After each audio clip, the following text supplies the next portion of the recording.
네, 북한의 핵 활동 움직임에 대한 미국 언론 보도가 또 나왔습니다.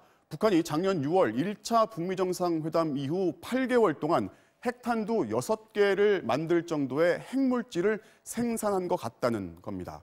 또 요즘 매일같이 언론 인터뷰를 하고 있는 존 볼턴 백악관 안보보좌관은 북한 움직임을 눈 한 번 깜빡거리지 않고 들여다보고 있다고 경고했습니다.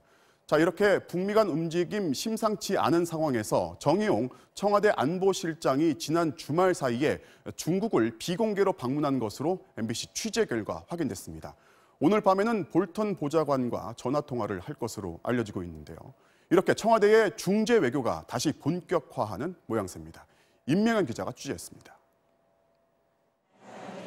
정의용 청와대 국가안보실장은 어제 시작된 문재인 대통령의 동남아 3국 순방에 동행하지 않았고 오늘 아침 청와대 내부 회의에도 불참했습니다.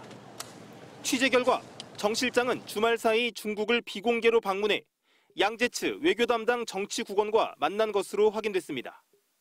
두 사람은 2차 북미 정상회담 결렬에 대한 내용과 과정을 공유하는 한편 후속 대책도 논의한 것으로 알려졌습니다.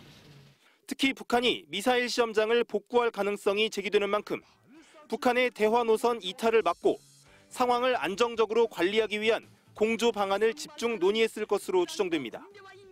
한중 NSC 수장인 두 사람의 만남은 작년 9월 이후 6개월 만입니다. 정 실장은 이어 오늘 밤 존 볼턴 미국 백악관 국가안보보좌관과 전화통화를 가질 예정으로 전해졌습니다. 청와대 고위 관계자는 지난주 한미 간 외교부, 국무부 채널에서 협의가 진행된 만큼 NSC 차원에서도 소통할 필요성이 있다고 말했습니다. 미국 내에서 비핵화 빅딜론이 높아지면서 볼턴 보좌관의 역할도 커지고 있어 보다 긴밀히 소통할 필요가 있다는 겁니다. 특히 볼턴 보좌관이 개성공단, 금강산 관광 재개 등에 대해 부정적이라는 점에서 대화 결과가 주목됩니다. MBC 뉴스 임명현입니다.